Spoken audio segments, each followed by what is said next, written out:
What up, boys? Episode 146 of the OG Sessions podcast going down right now. How are we feeling? It's going down. Good. Boys, I'm stoked. Me too. I've had a great week. I've had a great week too. Should we jump in and win of the week before we start talking about the Sure, guys? let's freaking do it. All right, ladies and gentlemen, this is episode 146, win of the week. Can I go first? No, I'm going to go first. Okay, bet. So, my win of the week, you're going to love my win of the week. Probably not. The past 2 weeks, I've been getting, for whatever reason, I got this random craving for coffee in the morning. Wow. I would drink like, I started off, it would be like some kind of whatever drink Cass would get, and I'd have a couple sips. I'm like, damn, it's just you kind of feel the effects of it, you know what I mean?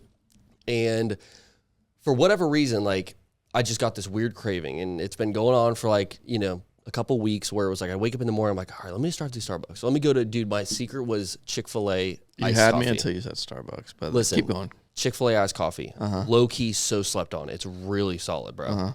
And so I'd go up there, I'd get chicken biscuit, get a little iced coffee. Eventually, bro, you get iced coffee when you're like out and about, and that shit gets expensive. Oh, yeah. Like if you go and drive through and get an iced coffee every day, it's like $6.50, like $7. $8, $9. Yeah, Oh, yeah. I'm a big matcha guy, and it's like a $9 drink nowadays. Yeah, Like, and that was ridiculous. it was such a bitch, bro, because it was like I kept craving a coffee every morning, and once you get on like hooked on it, that's all you think about. You want one every when morning. you wake up first thing in the morning. All I would think about was like iced coffee, and so a couple of days ago, I started doing research. I was like, how could I make this at home? I thought I had to brew because I like the iced coffee. I don't mind hot coffee. I'll drink a hot coffee, but the iced coffee for me is just solid. And then I was thinking that the reason that I really didn't like act on it, and I was like, okay, I could just make this myself, was because I thought you had to brew it. Yeah, you can do a cold press. You can do a cold brew. Yeah. And so I just learned you could buy like a whole thing of like cold brew and just make an iced coffee every morning. And I did that this morning, bro. Life-changing. There you go. It's just like, I don't know what it is, but there's something special about driving to work in the morning. You got your iced coffee, you're listening to your favorite podcast, you're listening to 1010XL, and Welcome to caffeine addiction. this is the start. You've been on the caffeine. Oh, addiction. my It's just a God. different I knew you would source. appreciate it though, because you drink coffee every morning, right? I do drink coffee. I drink it hot, though. I'm a man. Okay, yeah.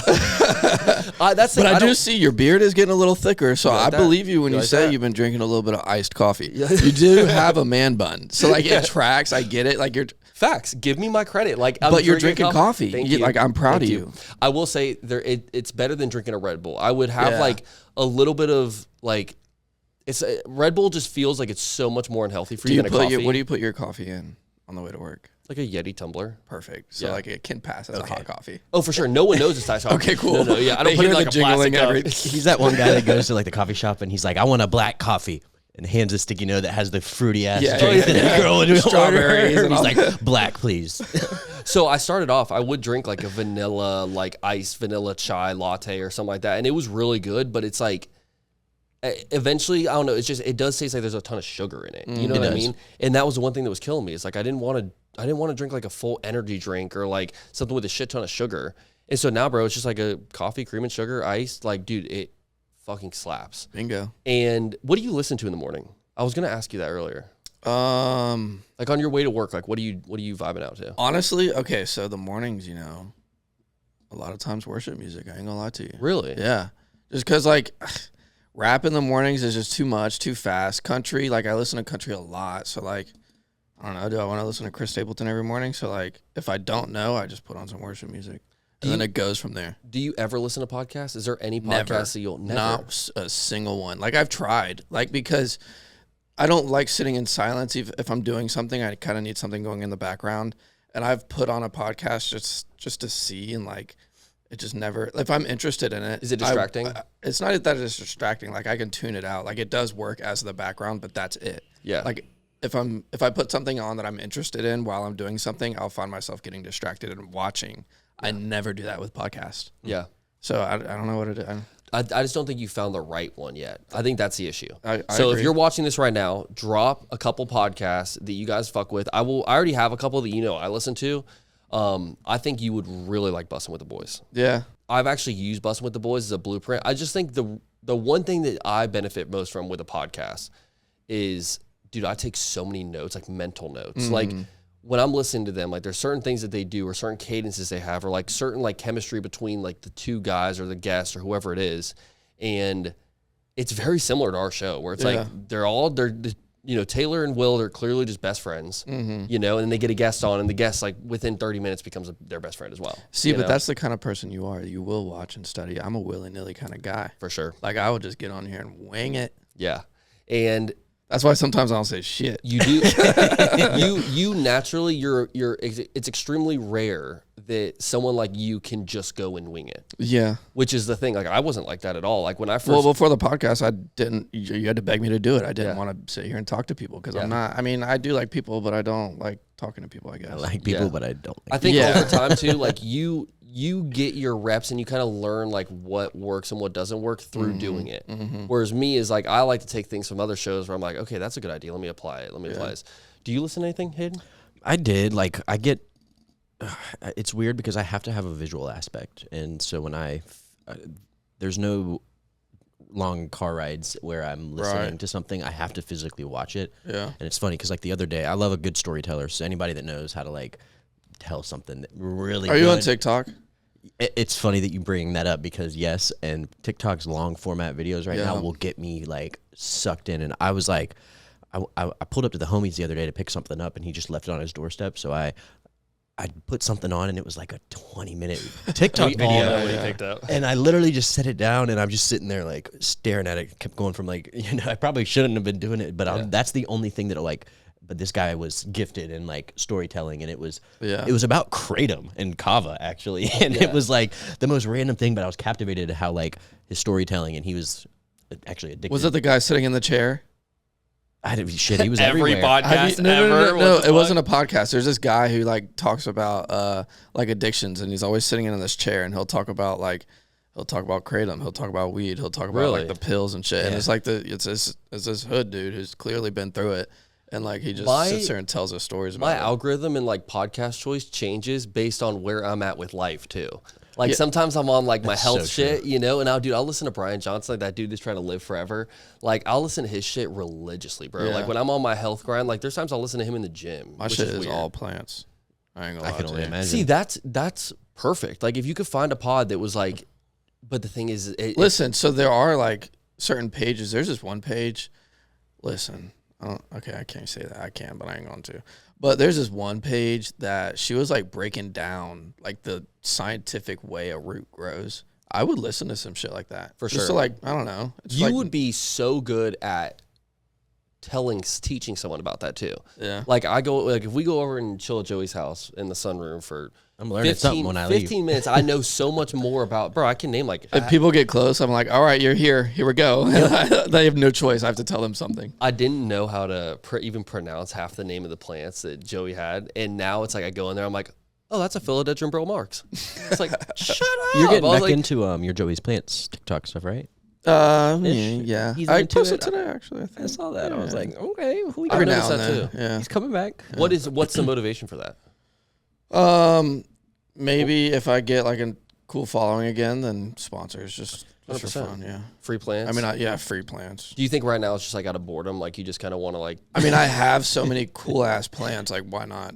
Post them. 100%. And I mean, your setup is fucking gnarly. Like, it's getting cool. Not a lot of people have the type of sunroom that you have where it's like all windows. Yeah. It's like half outside, but not really outside. And you can like change the temperature of the entire room. Yeah. So yeah, I shout out to you for getting back on the Joey's Plants thing, man. Appreciate you. For those that don't know, you had a pretty like crazy run with the Joey's Plants thing. Oh yeah. And you were really only like religiously posting for like maybe 6 months, maybe more than that. Blew up, got sponsors, and like was just doing that shit. And then just fucking dipped off. Yeah, got tired of it. It happens. Yeah. And at least you're not forcing it. That's the one thing is like once you're over it, like you can force it for as long as you want to, but it's one of those things where it's like so much more enjoyable when you're doing it like out of your love for the game. Win of the week, Hayden, your turn. My turn? Right. No, it's your turn. Oh, it's my turn. Okay. Yeah, you're begging to go. Which one do you want? Number 1 or number 2? Number 1. Okay, number 1. Let's go number 2. Okay, number 2. I got a new truck this week. Okay. Yep, F-150 Lariat Super Crew cab. Dope.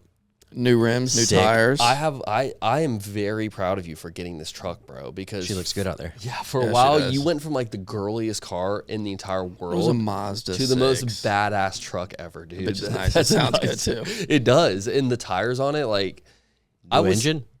New engine. You told me yeah, that. I'm yeah. like, dang, that It's thing's a gonna good be looking truck, dude. I salute you for getting that truck, man. Thank you. Because we've been talking about this for a while. And now I have a bed. Like, I can do shit. Like, I can take things and put stuff in there and move things. Most people don't realize how many things they would want to move or want to have or like go to pick up or whatever until you have a truck. Oh yeah. Because for me, there's certain things where I'm like, I couldn't even. You just like, can't. You can't even think about it. I can't you even have think about to it. hire somebody or ask somebody. Like, no. And it came with the bed cover too. I love dude. It's love nice. It. It's a good truck. What's your second one of the week? Second one of the week, I put up some glass shower doors at the house, and that was a task that was daunting me for like 4 weeks. When we got them, just moving the doors inside, I was like, this is going to be a task. Is it one of those showers where it's like half bath, half shower, or is it just a It's full a walk-in shower. Oh, okay. Yeah, Gotcha. yeah. the sliding glass stuff, like the barn door style. Yeah, So it slides. complicated. Yep. So one of the glass, it's Oh. fixed, and the other one slides. It's pretty. Doing that one, man, is tough. I know that is. Oh yeah. That seems impossible. We're gonna help me like move the glass, but once I get it in there, like there's only room for Yeah, me exactly. to move it. So Sweet, bro. Good yeah, shit. should move. I did my mom's. I think it was like her breakfast. Yeah, it was her breakfast room. She had to put in a new sliding glass door for the outside. Mm-hmm. Them bitches are, dude. They're so. You don't realize how heavy glass is until it's in a giant one piece thing, and you got to move it. And it's huge, long, and awkward. Like Yeah. yeah it's a bitch. That's funny. What's your win of the week? I wish I had like a super cool thing that happened. Just a to me chill this week. It was a chill week. Yeah, man. I had stressful work and I cleaned my room today. That's a win. That's a Okay, win. there we go. Congrats. You know, I got this super dope Shark vacuum. 10 times better than a Dyson in my opinion. It's I just believe like- Hayden when he says anything about electronics. Oh yeah. This is like, a good vacuum. Okay, Great noted vacuum. Shark over anything else. Yeah. And it's I got a carpet upstairs. Unfortunately, I don't love it, but I do make sure I get the lines right. So it's like it looks like I got like lines in grass in my room. It is so it's super satisfying when you see someone like with a freshly vacuumed carpet. Yeah. You know what I mean? Or like it's like a freshly mowed And I've stayed lawn. out of my room all day. I haven't. I'm like, Don't you dare I'm step going on it. home and I'm gonna have. I'm just gonna. I agree with you. Carpet is kind of a bitch to maintain, but at the same time, it's like, dude, for me, I love wearing slippers. When I'm at the house, I'll always wear slippers. Yeah. And so, like, if I have carpet, dude, that's the only time I'll take my shoes off and I'll be like, really enjoy it. You know, my whole house is wood. Yeah, And same. so it's like, dude, you're just there. I just want to walk around with slippers. I want to be comfy. I have a weird like. I love cleaning, but my house is 3 stories, so like I have threshold amnesia where I go through like a threshold from like a door and I forget exactly what I was coming through there for. So when I go down from my 3rd floor down to the 2nd floor, I forget everything that I meant. So cleaning is complicated because one thing will steer me away from what I intended on doing. Yeah. So I walked downstairs today and like meant to grab something, ended up making a bowl of cereal, and then like, oh yeah, I'm supposed to be doing something upstairs. So I try to do just floor by floor. Do you ever find yourself just walking around? Dude. Well, and then that whole like concept of like threshold amnesia is what like me and my family call it, because we're all the Fenwicks forget everything. We're the forgetful get Fenwicks is what like my mom likes to call us. But I'll just sit there and I'll like do I need to just go back upstairs? I'll walk right back upstairs thinking See it's if gonna you come can- back to yeah. me. Yeah. Never does, but It happens. it's a thing. But you know, life's good. God woke me up for another day. Can't complain. Talk to I'm him. with my I boys. will say Hayden's place is low key a flex. Oh, yeah, like I for love- what it is, yeah. like it's a 3-story like badass townhome, but it's the garage for me. Oh yeah. The garage setup is gnarly. I still haven't seen it in person, but like It's sick, and it's like finally getting where it's not too cold to sit out there. I did Yeah. get a little space heater for in there for the cold, but like I have the TV in there. It's a little too cold to like Yeah. chill, so I'm waiting on it to kind of heat up. So it's kind of getting to that time. summertime will be perfect. Like have a little shade in there at nighttime. It'll be so clutch. Should we give the people a little update on fantasy? Like Yeah. when they can be expecting Joey to hold the sign? Very soon. Very soon, because we ain't letting this shit go. The people waited a long time for Been Joey there, to I've hold done this that. fucking He sign. ain't gonna get out of here easy. I'm probably busy. We're gonna book it for a day where everyone can be there. We can plan it accordingly. We'll drop a flyer. You guys will not miss it. But yeah, I'm excited for that. I'm excited for. I want to do it. Are we doing it at your house again? Yeah, we can do it. At 'Cause my I house. think with I the just don't garage know how setup- we want to do it with. So I was actually talking last night. Your house is close to the town center. Why don't we just do it at the town Put center? them on the corner of that Publix. I'm so crazy. about it. That's a perfect corner. It is a perfect corner, and in the middle of the. And the people that want to do laps, you can just pull to the Publix parking lot, go out around the back, and then come back down that corner. That's a perfect spot, dude. Matter of fact, yeah, you've got a Sick. point there, because that's what I was worried about. Is like if I'm more than welcome to host it, but I don't want to like bring y'all to the town center to then go all the way out to Penman just to Oh, no, do fuck the yeah. thing. So because I'd like to, we can literally walk out there and Yeah. like You can do the walk of shame. You know, I like Penman better. Yeah. Penman was so cool. I will be honest, for a fantasy It's a football perfect punishment, lap, you know? a part of me wants to make it more cruel because I had fun doing the fantasy punishment. Yeah. Like, But that although, is, yeah, but that y'all is are kind of the thing. shitting It's on me. like that is kind of the point of it. Like, we don't want you to hate your fucking life. We just want you to do something that's kind of like embarrassing, but also kind of like I think if we do fun. it there, I'm going to hate my life. So I think I gained like 20 What- followers from the last one just because like people because Why of don't the you OG like- session sign and they ended up like trekking back to me and I thought it was so funny. I was like seeing the people that I saw in traffic like It's got to be somewhere with a stoplight. This is the thing that's so crucial. Is like you got to be right by a stoplight. stoplight. No, you don't because need then that. when everyone stops there, it's just a bunch of parked cars like laying on their horn, bro. I'm trying to think like where? Yours, no, you're the public spot is perfect. Okay. Yeah, That's what we're doing it for sure. Joey just doesn't want to do it because it's so busy. that's like the If best you keep spot. complaining, we're gonna put you in the middle of the. We're gonna put you in the median, and you get 2 rows of cars. Well, there is a turn lane, so like it's gonna be the turn lane if he's closest Yeah. to the Publix. But then there's that weird little like triangle that's where the actual pole is that Yeah. we can isolate you on that little I think it's thing. illegal to stand there. Yeah, it's illegal. We got to do it on the. We got to do it on the quarter by public. Gotta do it. stand there. That's, just keep walking. That's loitering. Just keep walking back and forth. We're jogging it. We'll make him jog in place. Okay, Yeah. that's fucked up. I am gonna try to get it. I'm supposed to have word on decals soon, but I'm supposed to be getting like a professional sign made. If not, we're gonna still make a badass one. Yeah. I have like Do you still have the old sign?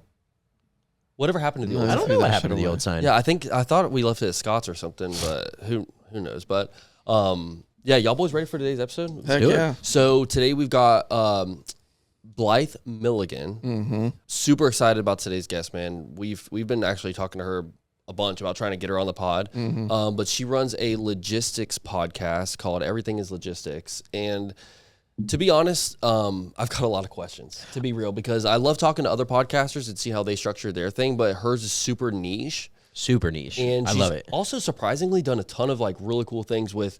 I listened to a show on 1010 called Helmets and Heels, and I think she used to be on that. She actually used to work for a local like magazine company out at the beaches that isn't even a magazine company anymore, and they would do blown up versions of each cover.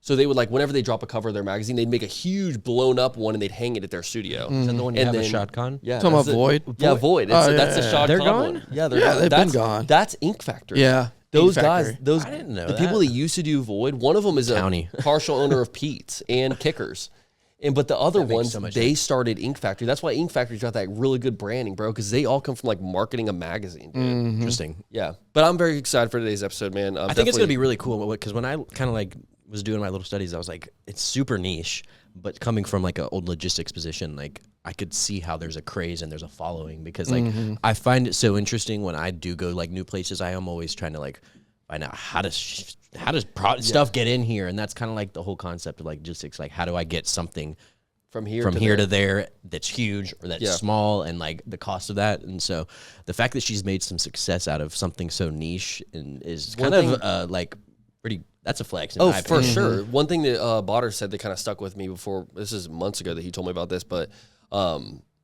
you know, and kind of same thing with Botter too. He's in like a very niche podcast thing. He does like comic book podcasts and stuff. We've had him on the pod. You guys have already seen that episode, but he described it as she's a big fish in a little pond. It's very Which true. is very true. Like, it's like she's super niche, but she's like one of the best. And so definitely excited to bring this episode to you guys. Do you guys have anything else? Heck no. All right, I'm stoked. Let's jump into it. Let's do it.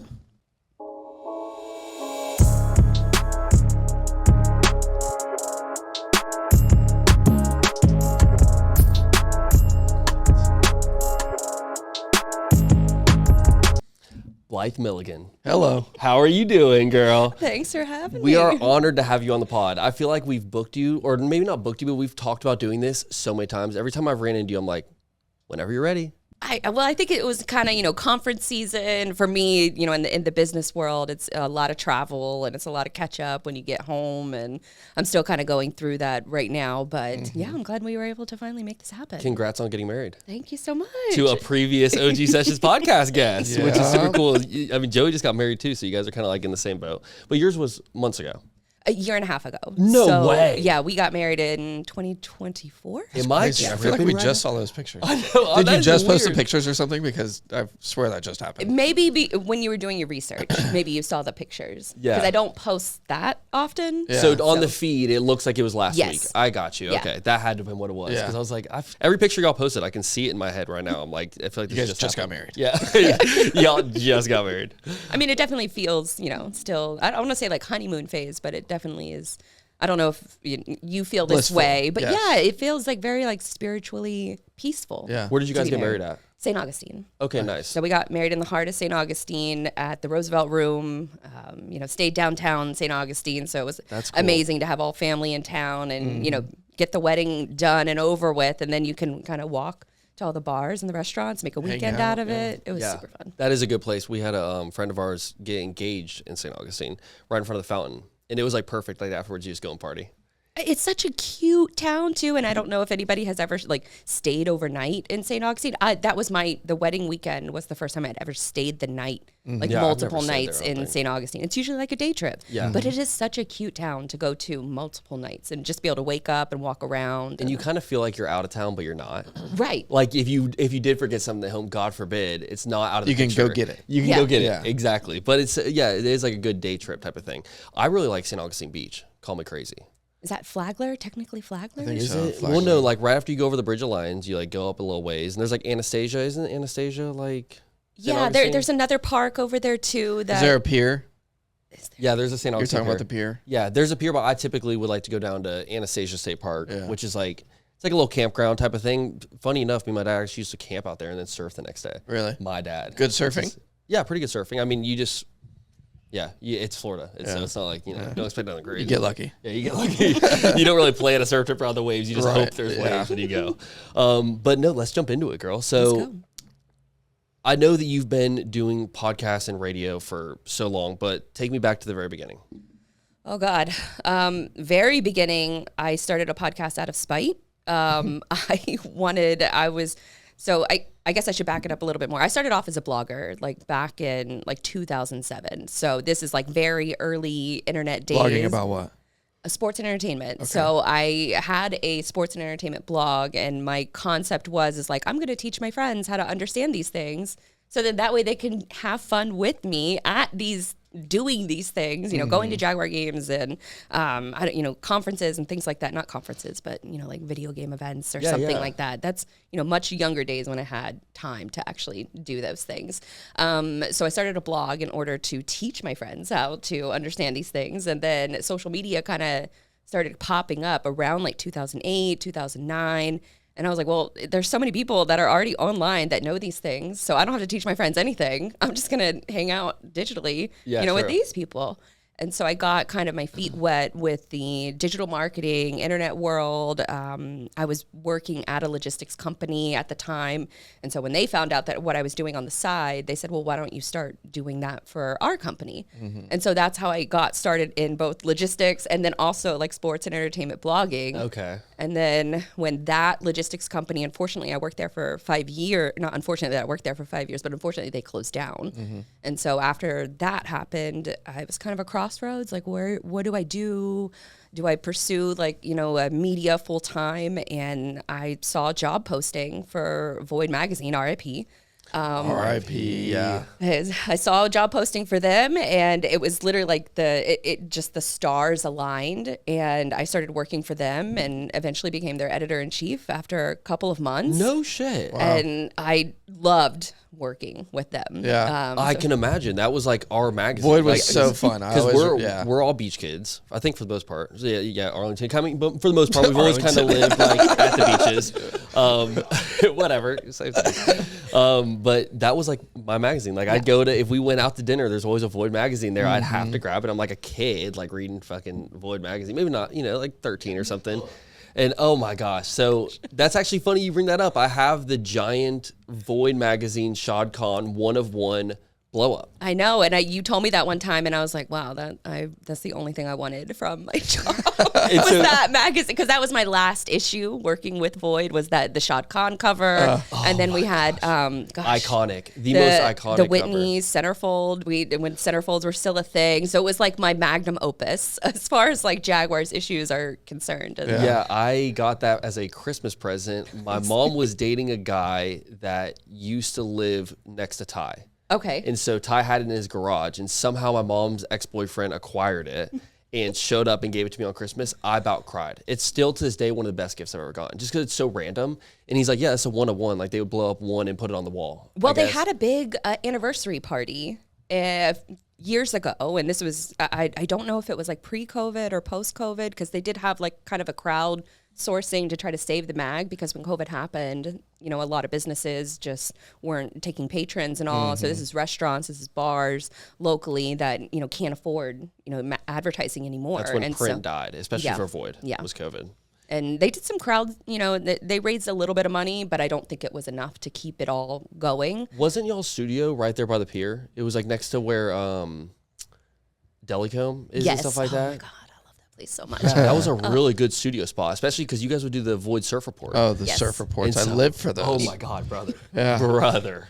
Like that was how I Knew what was going on. Yeah, like that's how I knew anything about Anytime the I open Instagram, that's always the first post is Void Surf Report. I'm like, okay, I know what's going on. And so what did that studio space look like? Or what did that...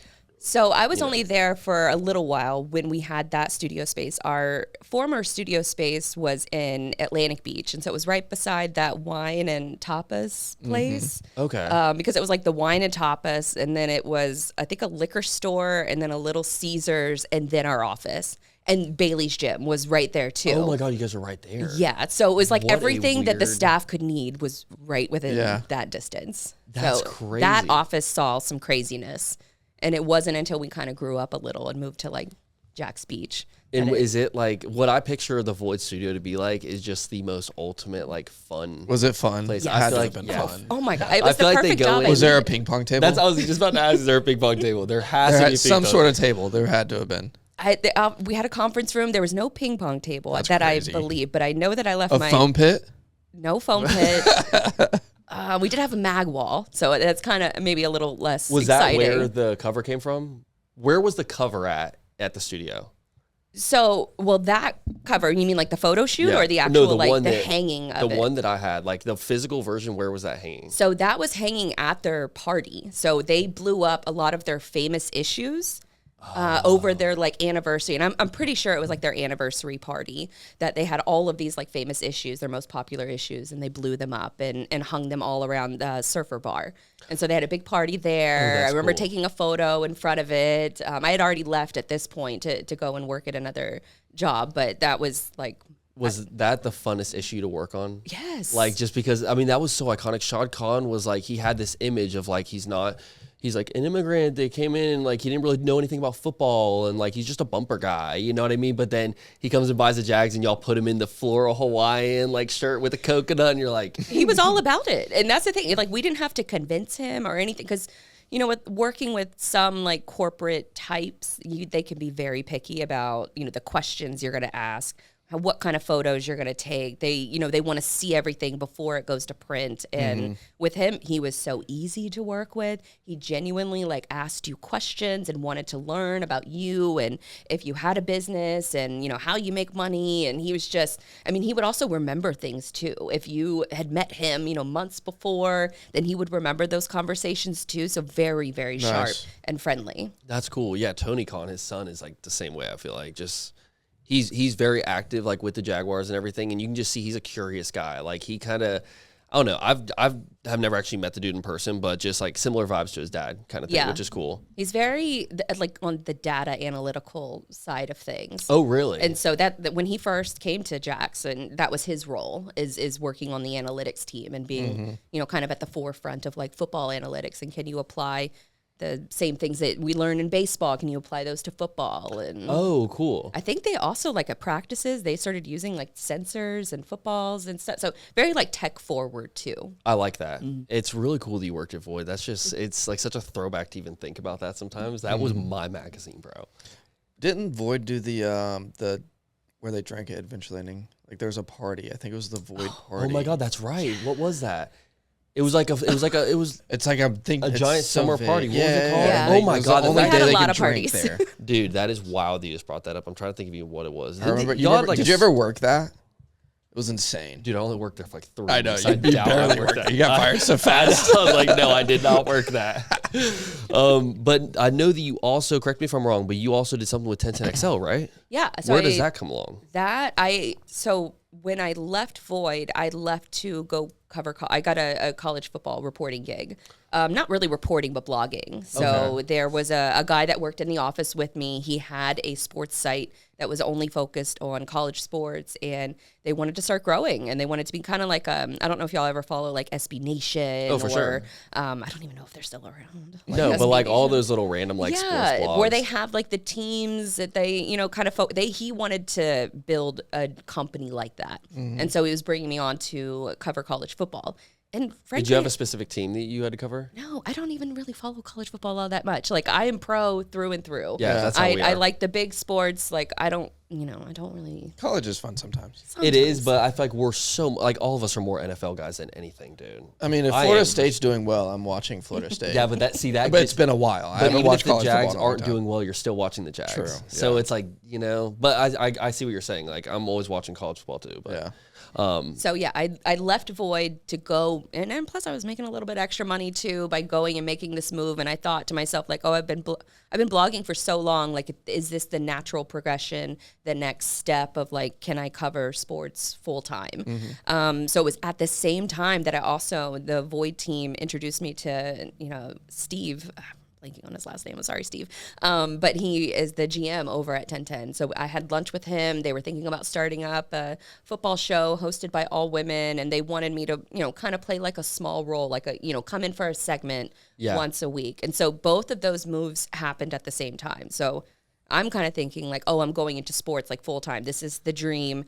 And then as soon as I get into like the college football role, it was miserable. Like the team was miserable.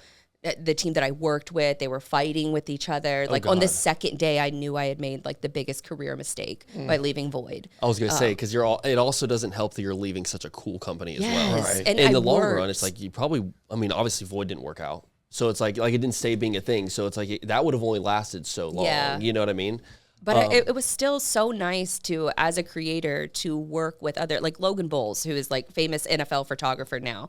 Like me and him were like right hand, left hand for all of the stories, or most of the stories that you saw. It was me writing, and it was him taking the photos to convey the writing. We had like, I expanded as far as like, I guess my work concept went, where I was wanting to like write everything, and then I kind of grew into the position where I would start delegating more, and that was For sure. being the conductor of the orchestra instead of trying to play all the instruments. That's what we struggle with more than anything. It's very hard. Yeah, it's very difficult. Like I struggle with giving up control. Yes. Like I have a image of how I want everything to look in my head, and I'm like, you just can't do it.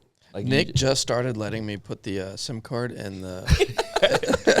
Yep, because I wouldn't trust that it's actually in there. You know what I mean? I'm like, I have to And physically. then, yeah, feel if the I would click. do it, he'd come back and like check it just to make. Yeah. I'm like, Nick, it's in there. It says it's in there. You've been burned though. You probably have, had a missed recording or a lost recording are. or something, and that's such a nightmare to deal with. Anything that's gone wrong with the podcast has gone wrong with this podcast. Except we just haven't got canceled yet, or it is at least not hard enough. Not hard enough. But no, I definitely can relate to like trying to be the conductor or whatever. It's impressive that you did that with Void, because I mean that's what you're talking about, right? When Yeah, well, frankly, it was a learning process. but you and Logan, that was with Void, that wasn't with Yes. 1010 or anything. Okay, gotcha. Yeah, it was with Void, and so we worked very well together. So to go into two new roles where one it's I don't really have to think twice about it. I do have to think twice about it because I was very nervous to do a show on 1010 when at first thought I was just coming in to do segments, and then they were like, oh no, we like you, so stay for the whole show. And who was the original cast? It was you, Mia, and Lauren? No, Mia came after me, so I never actually hosted with her. The original 4, it was me, Lauren Brooks, Jessica Blaylock, who she covers, down south now. Yep. I think the Panthers and the Marlins, and then Donna Murphy. Oh, wow. Okay. So Donna Murphy worked for, and Lauren too, have worked for 1010 for years at this point. Yeah, they're great. Yes. And so joining them, it was a little intimidating because I mean, I remember like my hands shaking on the first episode, and you're doing it inside of the Jaguar Stadium. And so their media room, that's where we hosted our first season, was inside. And so Mark Lamping is walking by, Brian Sexton is walking by.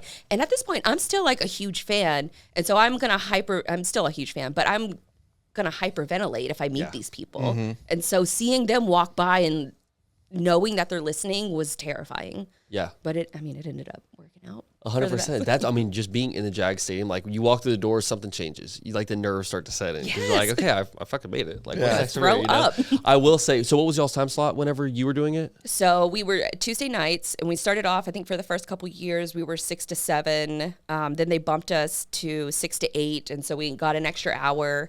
And then I worked on Helmets and Heels for, like 5 years, I think. And it was by about year 3 that I started doing the kickoff show. Because my position was always, I am a season ticket holder. I've been a season ticket holder my whole life. I'm not a traditional broadcaster or journalist. I'm just a fan. You're biased. Yes, too. exactly. Like at the end of the day. I never once sat in the press box because there's no cheering, there's no, cursing. And I'm like, well, at this point in my Jags fandom, like cursing is absolutely happening. Oh yeah, like the other team scores. Like, fuck. Damn it.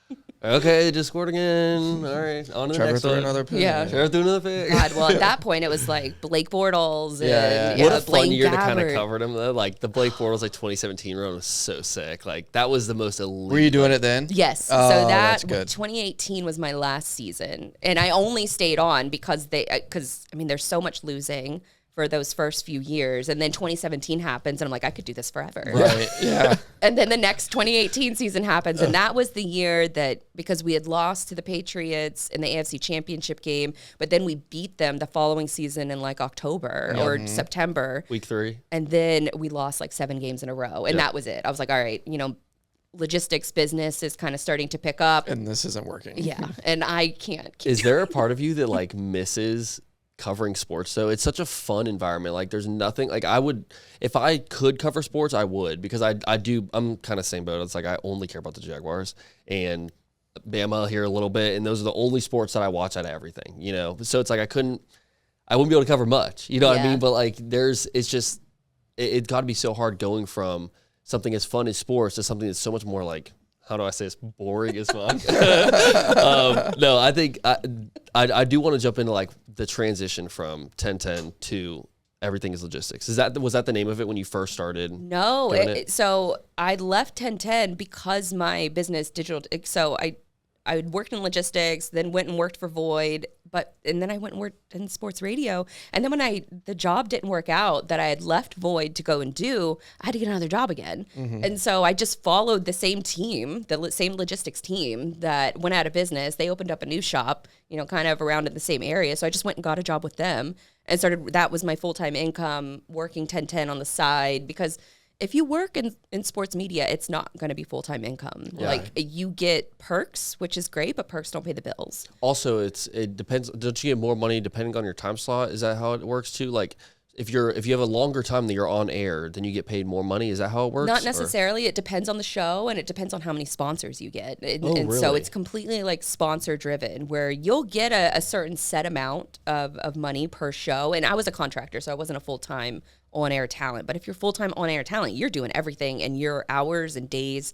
are very long. So that wasn't conducive for me to run a business. For sure. And so I couldn't step into that role. And plus I didn't want to be a sideline reporter. Like I'm used to being a fan. I want to give my fan opinion. That's where my strength was. There's plenty of people that can be a sideline reporter, can be, an on-air, kind of broadcaster, go to the J school, and, that wasn't my lane. Yeah. And I felt like I stood out more because I embraced the fanhood and gave a voice to the fan. That's where I really tried to focus my efforts on. It's easy to like build what is it? Like, how you even become like a fan of certain listeners. Like for me, like I listen to Bustin' with the Boys all the time. We kind of talked about it a little bit on our intro, but one of the guys, I don't like their I hate their pro team. Just to be clear, I fucking hate Titans their are pro the team. worst. But I do kind of fuck in Nebraska because Will Compton went to Nebraska. So like I kind of, for whatever reason, he's like talks about like the Nebraska culture and stuff. I'm like, that's kind of cool. I don't like it more than Bama, but like it's just kind of like an interesting kind of thing. Like I do like that they have the personality of like they're fans first and then they kind of report second. You know what I mean? Yeah. There are certain people where it's like, shoot, honestly, Mia O'Brien's a great example of like one that somehow stays very neutral. Like you talk to Mia, she's a diehard Jags fan. Yeah. You know what I mean? But like sometimes when you hear reporting, I'm like, come on, girl, give us a little bit, give us some boost. Like we're doing good right now. And that's you know? the pro. She's a pro that can, walk that fine line of, being a professional and then, still having like putting your fan in check. Right. Is kind of what I was told to do. Is like put your fanhood in check. Like first time I ever met Maurice Jones-Drew, like I nearly passed out. Like because this is not something that you expect to experience. I mean, were you taller than him? I think I was about as tall. Really? He's a short guy. He is. Short and stocky. Yeah. But I mean, I definitely almost hyperventilated, and Logan like had to pull me aside and tell me, he's like, you need to breathe. Yeah. Like focus. Was Botter a Jags fan when you guys met? So a casual fan, but he's definitely stepped it up. Yeah, he stepped it up big time where he gets emotional now. Like Good, when they lose. There we go. And I've told him, like, we can't have two crazy people in this house that are losing their shit. Somebody's got to keep this together. Our Sunday is ruined every week. Like there's been years where it's just like, it's so hard to be a Jags fan. That's why like I kind of relate to you when you said the 2017 year like made you stay. Yeah. Like 2017, I think we were all trying to like cover something with the Jags. You know what I mean? We're like, I want to do something that involves the Jaguars. They were like diehard, you're just wearing Jags gear 24/7. It like boosts some morale. But the downside is like the next 4 years that we suck, you're kind of like. Are you guys worried about the next 4 years after this year? Because that is a common trend. I'm not either, but it is a common trend for us to do well and then have a following terrible 2 or 3, 4 years. I think this is different. I think it is too. It feels so different, man. It feels so different. As long as Trevor keeps us together. Yeah. Trevor. Well, I think it's too.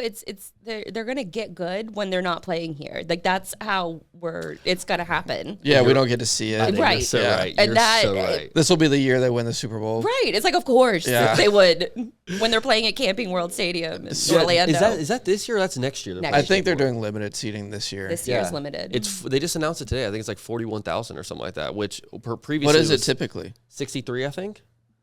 So I We mean, never sold out anyways. bro. Last year, dude, getting a Jags ticket last year was not fun. Yeah, man. no. It was getting expensive, especially towards the end of the Well, year. yeah, when you're doing good. Yeah. But There's only few moments when season ticket holders like have the upper hand. Yeah. did your logistics company have the idea for you to start the logistics podcast, or was that on you? So I started the podcast because I wanted to talk to my customers and be able to get their insights of what problems they were dealing with. Because, back in the previous logistics job I worked at, it was marketing and the website. And so I was handling all of that for the company. And so when I started my own company, I wanted to do that for other logistics companies because most marketing and logistics is dog shit. Yeah. And it's tough. To your earlier point, like it feels so boring. But there's so much cool stuff that happens in logistics. And I do definitely see where you're coming from. Like, and obviously everything I say is jokes. Oh no, I know it's, like, but that is. I did do research leading up. I just don't know what the hell y'all are talking about, and I think it's interesting. You know what I mean? But I'm like, all I know is like box from here to there. That's like as basic as my logistics go. You know what I mean? I don't care what truck it went in. You know what I mean? I just don't care that my Amazon package gets here. You know? To be fair, that's how most customers think too, or how most shippers when think. you say customers, like when you wanted to speak to your customers through the podcast, is this like other logistics companies, Yes. or so it's not like individual people? Well, it's individual people that work at, different logistics companies that were struggling with their marketing, struggling with their website, trying to find value in their marketing. Where should they be and how should they advertise? And so I started the podcast in order to talk to those people and, figure out how I could develop solutions for them so I could sell it to them. Yeah. And so that ended up working out pretty well because my show was noticed by a big media company in logistics called FreightWaves. FreightWaves is kind of like an SB Nation of logistics, where it's a major news platform. They go global and they talk about, geopolitical issues and tariffs and all of these things that impact how your stuff makes it from point A to B. Wow. It's, Okay. It's all so there's a little intertwined. community there. Like there's Oh my God, like yes. Okay. There's like over 100 creators in logistics now. No way. Okay, wow. And but you've been doing it probably a lot longer than a lot of them. Like did this blow up recently? 6 years. So I did it for 6 years. So I went and worked at the big media company. I did a show for them for 2 years, and I kind of followed like the 10-10 model, like get instant credibility, working with a big brand, and then kind of go and do your own thing. And so when my contract ended with FreightWaves, I literally had a sponsor like chase me down the next day. And they've been my sponsor ever since. That's awesome. Very like low key, but it's. And what kind of things does a sponsor get out of the show? Like host read ads, obviously, right? So they get a host read ad, and then they also get a guest each month. And so the way that their model works is they're called what's called a freight agent. So you basically, as a freight agent, you have customers. It could be somebody that makes microphones. It could be somebody that ships produce. Those are your customers. And so what they provide are the technology, the billing, mostly technology and billing, because it's such a big hurdle for a lot of these companies to tackle all of that and manage their customers. Okay. And so they get paid a percentage of whatever loads that they're moving, whatever freight that they're hauling, and then the company also gets a cut for that too. But the agent is almost like an entrepreneur where they don't have to have this big financial overhead, and they can take advantage of being a good like salesman or a good people person. Okay, got you. And so when you interview them as a guest, it's like they get to choose one of their people to come onto your show. Yes. And it's a huge benefit for them. Obviously, you got someone from the same roof coming on, and it's like promote. Well, it's entrepreneur stories, and so how did they get started? And most of logistics are very blue collar, but also wealthy people. Like it's very much like truck driving is not. It used to be a very like profitable position. There's kind of going through some challenges right now, but I mean, there's so many sectors within logistics, especially on the technology side, that help you. I mean, you'd be surprised at. I'm sure in your Amazon app, you've seen like, oh, you're like 4 stops away. Mm-hmm. Yeah. That kind of tracking barely exists on like big container ships.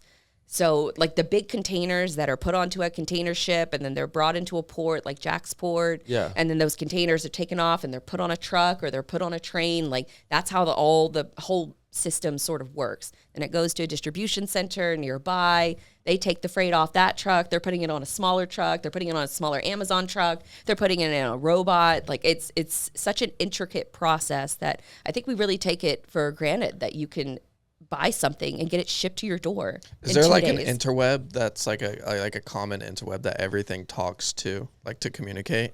Is there like a specific name for it? Like messaging or tracking? For tracking, it's so deep. Like you're saying, there's so many. Oh my gosh, there's so many. So that framework is called visibility. Like, what is your visibility solution? And so because so many of the big container ships, like the container ship itself will have tracking, but the container could have multiple companies' freight inside of one container.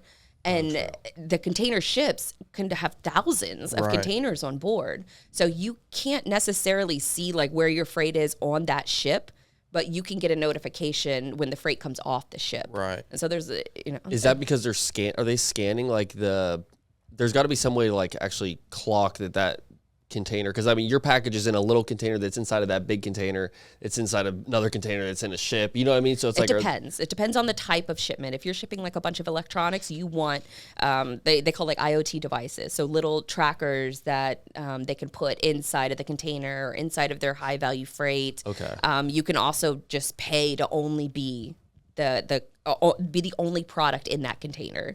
So that's called, like full truckload, or, there's less than truckload where you're kind of sharing space with other companies. And so it's a very like intricate web, but it depends on the freight that you're being shipped. If it's more high value, yes, but then we also have just an explosion of like cargo theft and crime rings. You guys have to deal with pirates? Yes. That's crazy. Yes. No, I've heard about that. I have heard. That's just such a cool question. Modern day pirates that exist absolutely still to this day. Most of the cargo crime that is happening along these cross-border shipments. So what happened, especially after COVID, is we had a lot of companies starting to set up shop in Mexico. so that they can ship their goods from East Asia over to Mexico, and then they'll just truck them into the United States. But a lot of those trucking companies, like they're told, once you pick up the freight, you do not stop for anything, because there's organized crime watching them. How do you steal a semi? Like you have to actually like remove the driver, and then you take the whole truck. Yeah, much, right? You'll take the whole truck. You'll threaten the driver. A lot of times the driver, is maybe in on it. So it's all of these different like crimes. That's crazy. And it changes from country to country. It starts as early as like high school. Is it easy to find out what's inside of a container truck? Like through the like communication that you're talking about? Like obviously not for a normal person, but like would you know what is... Like do they know what they're stealing? Yeah, do or they are know they what just they're stealing? Sometimes they do. They have people on the inside, and they have back to the visibility solution, because there's some companies that do have access to visibility. It still remains like there's lots of missing pieces in that full visibility picture to get your product from East Asia over to somebody's porch. There's some tracking that's involved, but it's not an end-to-end solution yet. Okay. But to answer your question, there's definitely people on the inside that can hack these systems. Can you drive a semi, Nick? Oh, hell no. I mean, I could probably figure it out. I could drive stick, so Oh, we can figure it out. it's stick. I think right? we should go know. to Mexico and maybe Let's honestly make a little money. Let's see what we can get. Yo, see what we can get. Nothing. It's like Dude, it's I all will be apples. calling. Yeah, that's what I'm saying. We still like the watermelon. Truck, I know. It's something that's apples, like, onions, water, like you potatoes. just know whatever kind of business we start a couple months after stealing this truck, that is what was in it, pretty much. Well, not to, I guess, go off on a tangent with these, but like avocados, for example. Avocados are insanely expensive. Pistachios. But then if you steal a drinks. whole truckload of avocados, you have to like have somebody to sell them to. Yeah, they flip them. They have warehouses that they store the products in, and they flip them to their own. I wonder how many of secondary these networks. stores are like selling stolen avocados. They don't ask questions. Right. Yeah, I mean that's the thing. If you get a good price I on was gonna say you avocado. get a Yeah. better price on it. Like shoot, And I don't think care. about it, that product, once it's stolen, it's usually eaten and it's gone. Do you think there's like a dark market within logistics? Like, Oh, for sure. there's gotta Does be. the company is the one that eats the cost on a stolen whatever like product was in there? That company eats the cost. Okay, so you can they have like insurance on it or something? There's multiple layers of insurance, but it's also who's at fault. Like, did you actually there's a lot of crime going on or fraud going on from the driver's lens as well, where it's drivers that are not in the country legally, and so they get their CDL license And just do whatever. and they do whatever, and they steal the freight, or they're a victim of the stolen freight, and they don't know what they don't know. Yeah. And so it's a very like intricate process. If you are caught, like if it's the driver's fault, then the carriers usually their insurance is footing that bill. Or if it's a brokered load, then the broker is footing that bill, but then their insurance only covers up to a certain amount, and so you got to claim on. I mean, imagine if like you have a truck full of MacBooks. Do they ever Like, ship that's, like- money? Like, Oh yeah. really? Yeah, I interviewed a guy once that ships the blanks for coins. Yeah. No way. That's interesting. And one time they had a wreck like on the side of the road, so they had to go and clean up like all of these like the dimes that Were they just printed blanks. already? No, just the cut. Yeah. So it was like blank dimes. Are they worth anything if they're? No. I mean, it's, Dude, that's got to be that's got to be the worst task to ever. pick up. You have to pick up a off of the gazillion asphalt dimes too. on a truck that's tipped over. Dude, that's See how crazy. exciting logistics is? This is so much fun. Yeah, honestly. when people rob them let's and get- steal everything inside, that's it. Once you start talking about pirates, we're in. That's so funny. I mean, so you really have a love for this shit. Like, Yeah. it's not just, I'm obviously you saw a position where like you can get, that's every podcaster's dream is to find an opening in a market somewhere Yes. and get in there and create, something for it. But it's actually very interesting. And the whole process is like, Yeah, the very intricate. communication thing is kind of crazy. Like, What's how- the number one way a package gets lost? Or like, what's the most common way? Like if like just a basic package, like I'll say the most interesting way is when a container falls overboard, Yeah, because nobody knows, right? Well, nobody knows, but also there is one story in particular that I always go to, and it's like this entire container that fell overboard with rubber duckies in it. And these rubber duckies they fell into the ocean, but they float. And so with these rubber duckies, they were discovering them on coasts all over the world. And so it taught us so much more about ocean currents than we had ever learned before is because this crazy. container went overboard. Yeah. And so that's just rough seas, like the container just, because I always think about that. Sometimes when you see a container ship, it's like, how does that not fall over? Yeah, are they not strapped? Yeah, are they not? They're not strapped, right? You just sit them on top of each other. Some of them are strapped, but the way that they're built to lock in. Yeah. Oh, okay. So you'll have some container ships that, the freight will be stored below deck or, above deck. It just depends on the type of freight. Can it be exposed to the elements? I've done some work at Jacksport and like watched the process of them like up close, watch them stack them, and like they have these little pins. It is pretty cool. The whole process is Yeah, sick. I was thinking there's got to be some way it like stays together. Yeah, there's pins and the stuff. waves out there. Like if it's still like how does like the whole thing not fall over? Even if there's a little pin in it, you know what I mean? That thing weighs so much. If the waves are big enough, then it will go overboard. Yeah. I mean, there's videos I think of like a container of like cigarettes going overboard, and like a bunch of fishermen find it and they cut into the container in order to take out like packs and cartons of cigarettes. Funny. That is funny. Wasn't there a fire here recently on a ship? They lost control or something. Was that here or? You're probably thinking of the ship in New Baltimore. York or Baltimore? Might have been.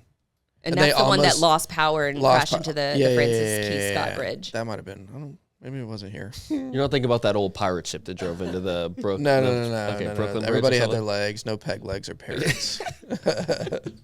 Well, I will say that there are a ton of interesting parts of logistics, like just as an outsider kind of looking in or whatever. But what's your most interesting part about it? Like, what do you love talking about the most when it comes to logistics? I love the crime aspect, but I think there's so many people. I mentioned earlier, over 100 creators that are in this space, and they're all talking about cargo crime. True. So I try to, weave when other, I try to go maybe not against the grain, but I don't want to be another, I guess, cog in the ship for, I guess, lack of a better phrase. I love covering it, but if you would ask me like what my most passionate topic is right now, probably robotics. Oh, true. 90% of the U.S. warehouses do not have any kind of robotics at all. And there's so much movement that's happening in that realm of unloading trucks, loading trucks, sorting, picking and packing. That is very humanoids. Like it's so What's a drones, like a human looking robot. Okay, yeah. And so for humanoids, it's really challenging because humans have this like valuable gift, which is your opposable thumb. And it's very hard for a robot to mimic your hands. Hands are very challenging for robots for whatever reason. Wow. And most robots are only good at one specific thing. So think of like your Roomba at home. Like it's very good at That one thing. thing ain't gonna wash the dishes. Right. Hell no. Or fold laundry. But Yeah. that is a future that companies are building for right now. I would say probably drones too. Drones inside the warehouse I'm fascinated by. Drone delivery I'm fascinated Drone by. delivery is really impressive. Like, isn't Walmart already doing that? There's some companies that are already like integrating that. So there's a company in Texas called Zipline that has been doing drone delivery in Rwanda for years. Is it And efficient? efficient and cheap and affordable, and especially for a lot of, like in Rwanda, for example, they were having a lot of issues where, something would happen and they would need a blood transfusion or transfer. And so I think I'm saying that right. No, you're right. Yeah. And so what they would have to do is either the person would die or they would get blood delivered to them from these drones. And so it's been so successful that now Zipline has recently announced that they are pulling back on a lot of those offerings in Rwanda because it has been so successful that the people don't need these blood deliveries anymore. That's crazy. That is which awesome. is awesome. Yeah, that's really cool.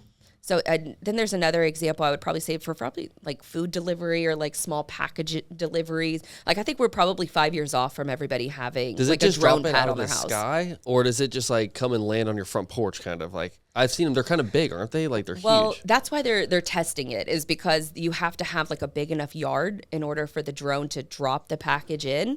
And so you have to think about it from the lens of like, what about apartment buildings? What about, condos, things like that? And that's why I think we're about 5 years away from everybody just having like a drone landing pad on Right. their Everywhere's house. gonna have like an area where something That can is land. so cool. They're already doing it in China with food deliveries where they have kiosks kind of set up all over the city, and you order your food and you just go to the nearest kiosk and the drone comes over and it drops they have their own container.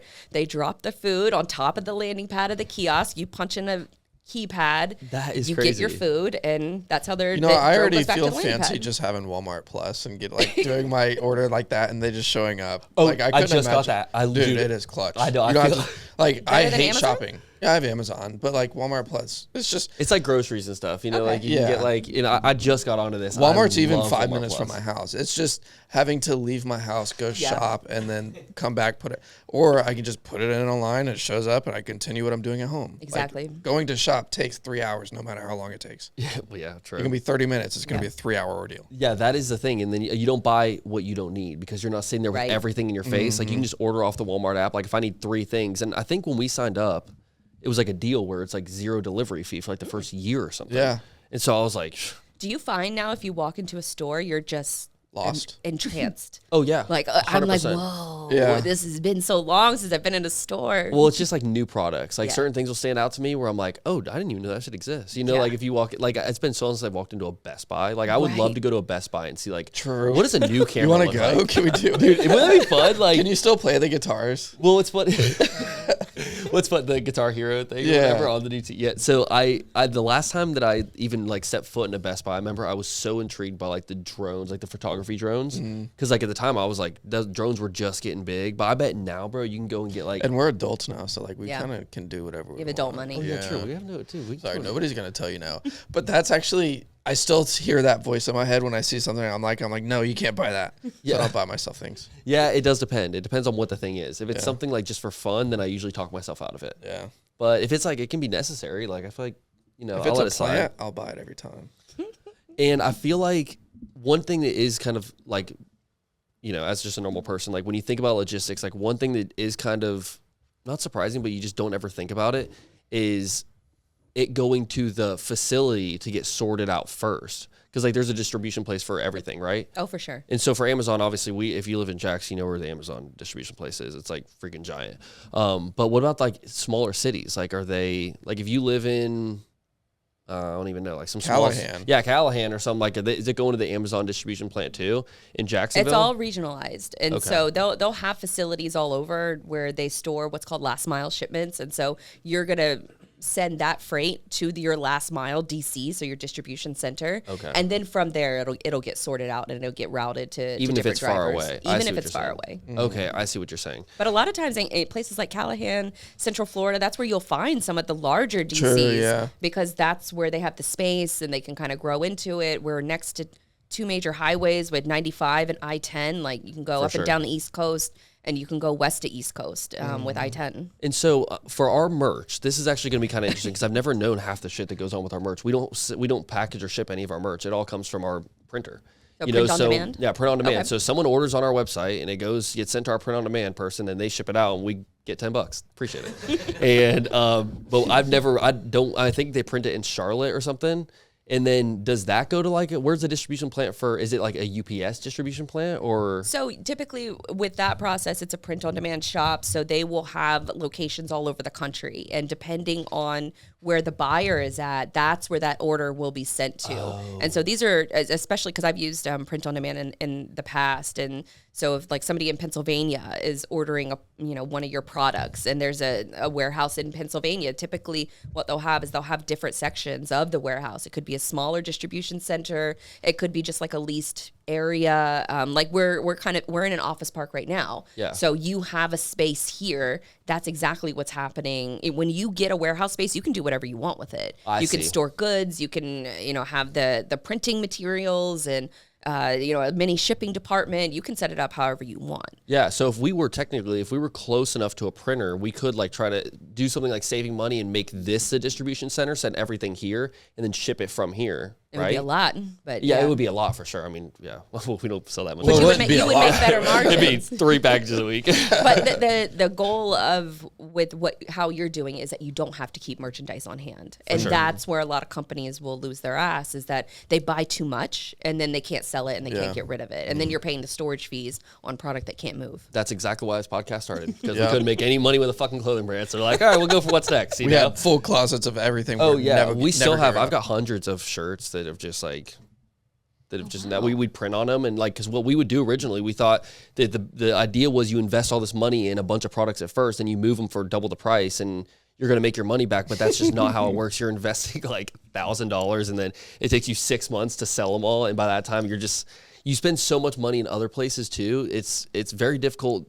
That is almost like the hiccup for a lot of like smaller brands, like whatever, is like overbuying a bunch of shit and then not being able to like get it out. Or the worst thing is like people would order off the website. We do like a free shipping promo, and that's when everyone would order. And I'm like, dude, you live in Alaska. Like, this is a $30 package for me to ship to you. It's a hoodie. You know what I mean? We're only making $15 on it. And so I do feel like that was one part that we definitely were lacking, and the print on demand does kind of save us for that for sure. Yeah. I mean, you never learn until you lose money. And so these are just expensive business lessons you have to learn, unfortunately. Do you do merch for your podcast? Yeah, but it's print on demand. Okay, gotcha. So, Yeah. and I don't move that much. I don't promote it much either. Yeah, I mean, but I feel like logistical companies probably rock with you super heavy just because they can like learn so much from your show, right?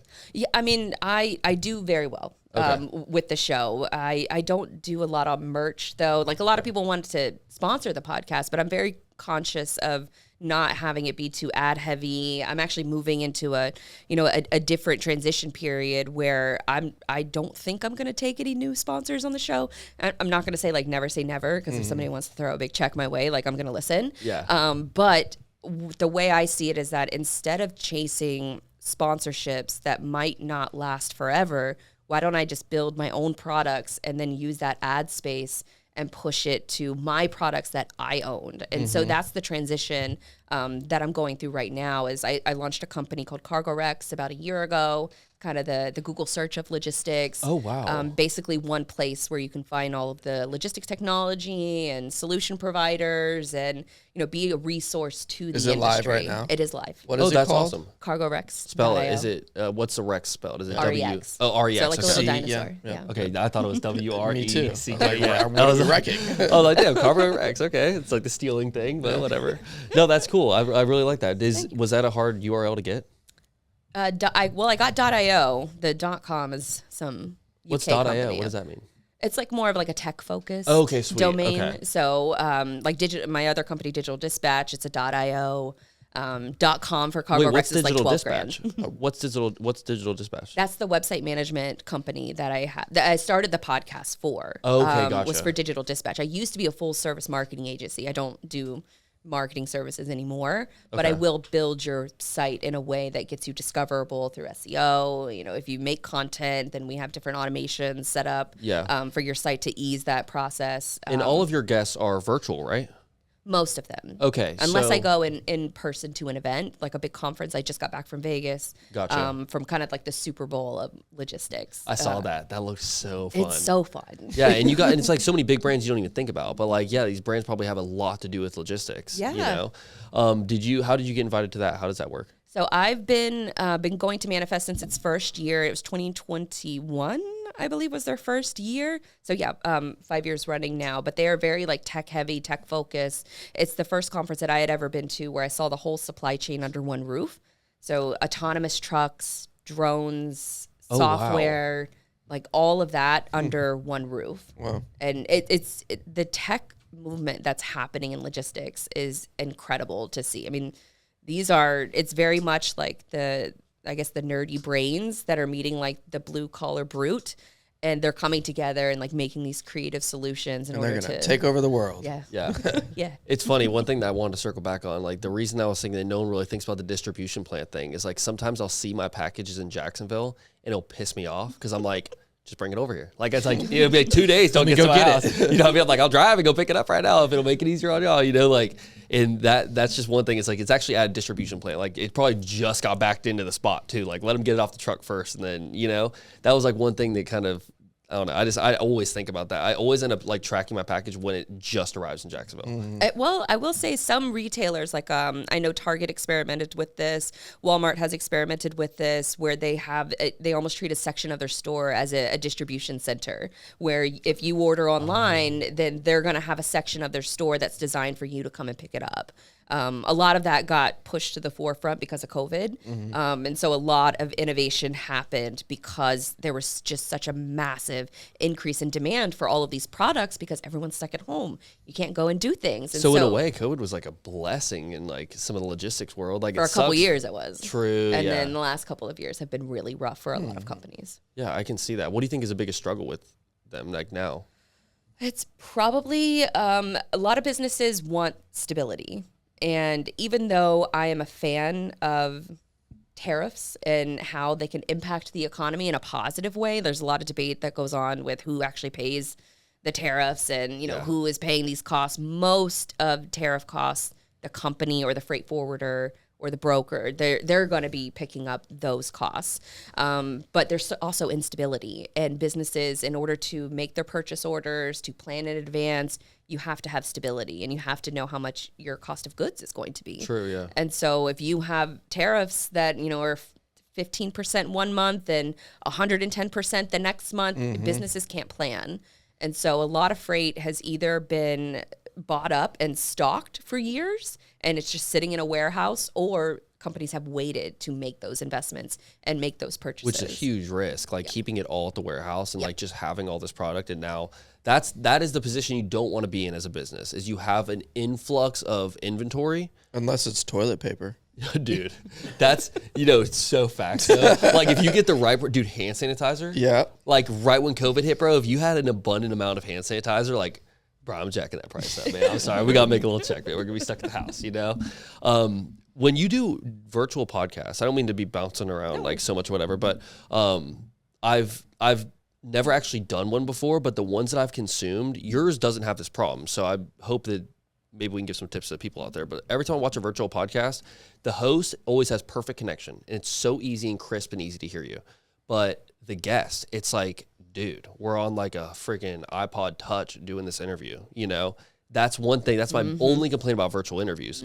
How do you manage to avoid that? I have a really good podcast editor. Okay, nice. And so we record separate, audio and video tracks, and he does his magic. And that's the beauty of not having to worry about it. Is it tough though? You're telling your guests okay, well, make sure, yes. Because they're probably not podcasters, No. They're whatever. Executives of multi-million-dollar companies, and they don't have a $20 microphone. It drives me crazy. That's nuts. And so what is a typical, what does it look like usually when you go to interview a guest? What do you tell them beforehand? What's your little, make sure you got your mic on, you know what I mean? It's Chrome. Make sure you got Chrome browser on. Make sure you have all of your computer notifications silent. Most people don't even read the automated emails that I send out to give them tips, make sure you have water. If you don't have a microphone, use AirPods for God's sakes, something. Use something. What about do you use Riverside? Is that the platform you use? I use StreamYard. We actually have a very Botter and I, my husband, who you guys have had on before, he is Riverside and I'm StreamYard. Oh, so no we way. kind of internally battle about. Yeah, Botter's tried to sell me on Riverside a couple times. He's moving to StreamYard. Okay, is he? I was gonna say he loves Riverside because I think I had asked him either in our last episode or just at one of the events when we saw y'all. I was just I would love to get into interviewing virtual guests because the range. Yes. You can interview anyone anywhere. Yes. Whereas you do it in person. I love the connection. In person. In person, you can't be in person. It can't be matched, which is why I will do interviews at conferences. It's my biggest bang for my buck is when I can meet all of these people in person and feed off of them. Virtual is a little bit more challenging, but it pays the bills, and we still get great content out of it. And you can just do it from the house because I'm sure, is a studio at the house, or do you have a separate? Okay. So we both record. My husband and I has his own studio office. I have my own studio office. Yeah, shout out to the Short Box. Yeah, solid podcast. If you guys love comic books, I mean, everyone, me and Joe got our full range of knowledge we'll ever need to know from episode whatever with Blythe Milligan about comic books. Yeah. But his show is super cool too. You guys do a great job of setting a really good blueprint up for just how a podcast is supposed to run, especially if it's virtual, because you guys get a ton of guests that are within your niche. The connection is always solid, especially with Botters as well. It's I don't know. I've got a bad taste in my mouth about the virtual stuff. It's just there's so many pods. I want to hear this guy's interview, and usually with the bigger shows, you watch Chad Ochocinco and Shannon Sharp, you ain't worried about. Right. You think they're in the same room, but some of the smaller shows, you go to listen, you're dude, this is just this audio, man. That's why audio is so important. If you don't have good audio, nobody is going to stick around. And getting better at making minor tweaks in your show is just a never-ending journey. And audio is definitely one of those things. Video is another one. You guys do a great job with your attention to detail, like the oranges and, you know, the set and the setup. Like, you definitely put a lot more effort into it, way more effort than many shows. I think even mine too. Like, I don't put that much. No, you do a great effort. job. You do a really good job with your audio quality. When I first started, that's why everything looks so good. Is because when I first started, I was like, aesthetic is everything. I was like, our audios are $20 off Amazon, but if we look cool doing it, fuck it, you know. And that was the only thing I cared about. But then as you start doing more episodes, you're like, okay, the audio. Yeah, audio's actually pretty important. It's like the most important. We finally invested in some good microphones. Yeah. What does your podcast setup look like? Like, what kind of mics are you using? What's your like? The Shure SM7B, and then I have a Canon camera that I use that connects to my computer, so I can get like the good video, and then we have the good lighting, the key lighting, and the background lighting. So I do all of that. But we've been in our house for 6 years now. And we're ready to start like looking to buy a house, and so I'm starting to think about like, what is my studio going to look like? 100%. And like, can we have maybe like a half acre where there's like a garage in the back, and we have a setup like this, and we can still keep our individual pods. And that was one of the things that me and Joey have talked about a bunch, because he actually he now has a farm. Yes. And so it's like a huge barn the dominium. boots are a giveaway. Yep. He's a redneck now. I mean, country. My bad. I did just buy a Ford. He did just buy a big old Ford. Lifted welcome. Ford truck. You actually, damn, now I think about it. Happy Dad hat too? Okay. I am a new man. Yeah, for sure. But we thought about that. We're like, if you just had like a big enough piece of land, we don't got to keep paying studio rent. We can just put like a shack out there, like in the middle of the pasture, just have like a little shed where you could like have the studio. There's no cell phone service. Yeah, but that's the thing. I mean, it would never work on the farm, but it would be so cool to have like it close to home, I guess would be the number one benefit, because like right now, I mean, we're all kind of scattered like throughout different parts of Jacksonville. It's like our middle area, you know what I mean? Like, so it works, but definitely having one on site would be like so clutch. I mean, we moved in together 2 weeks before COVID hit. And so it was one of those like, oh, we got to figure out how to make this work. Both of us working from home, the both of us hosting shows from home. It was a very quick like learning curve. Is there anything difficult about like being a couple that both have their own podcasts? We actually work pretty separately, which is great, except for JPU stuff. But separate, he has his office that he works out of. We have kind of like a shared calendar where we let each other know if we're recording that night, or he usually will record at night. I'm more during the day because I don't want to talk to anybody at night. Yeah, 100%. After the coffee though. Yeah, of course. Never before 11. I know. We used to do like 10 a.m. Saturday morning episodes. Dumbest decision we when the waves are going so it's crazy. Like it was such a bad schedule, because Saturday you want to just wake up and just chill, and moving it to weekday nights are just better. You're jazzed up from the day already, and so just keep it going. You got a couple extra hours and you pump it out. Yeah. One thing that I'm glad that you brought up was the JPU thing, because I've been going to JPU since, I don't even know, I was so small whenever I first started. I mean, we started going to JPU. Oh, you're talking about the podcast? Yeah, the podcast. Oh, no. Well, I mean, I'm so buff now. Like, I was so small back then. But no, like, JPU, when I first started going, my show was Joey wasn't a part of it yet. It was just me. I was just doing, like, audio-only episodes by myself. I remember where was the first one we went to? It wasn't at the Buzzsprout HQ. It was like before then. But I remember just meeting so many people, and I was like, damn, like I want to have like a show like this. And it's funny because some of the people that'll go, they'll have like this badass show. And some people like, they don't even have a podcast. Right. They just like podcasts, or they want to start one day or something like that. So I think the versatility that was cool. It kind of helped me too, not feel like such a like small fish in a big pond, you know what I mean? Which was like very, very daunting at first. But I appreciate you guys putting those events on, because they're usually free, aren't they? They're all free. So we've never charged for an event. We have talked about, what does a more premium experience look like, because we have been asked to have more workshops, have more hands-on, and that's something we're definitely exploring for in the future. But I think it's very important for podcasting to keep it open, because if you keep your events open, then that gets more people, 100%. more relevant audience to your events, and then you can work with local sponsors. That makes sense. Buzzsprout has always been a great partner of ours since day one.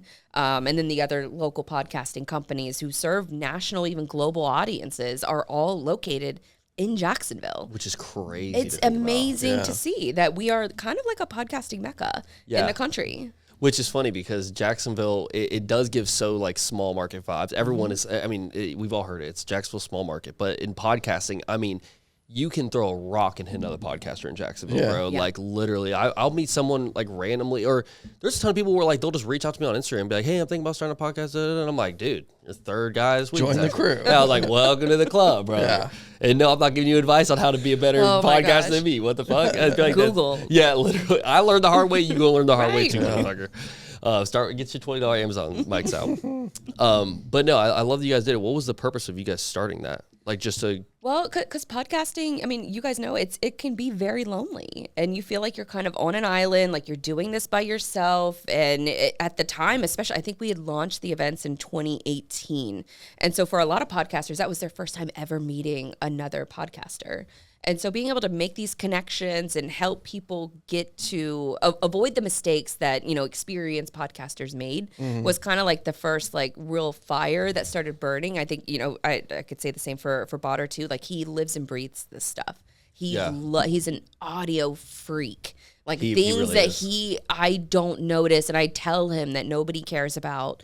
Only he cares about. Like if there's somebody coughs randomly in the background, he's gonna find it and remove that little cough. Yeah. Like he's just very obsessive about it in a good way, because he's so, and this is the lessons that I should take for my own show, because he cares so much about the creative, because it's a very creative medium.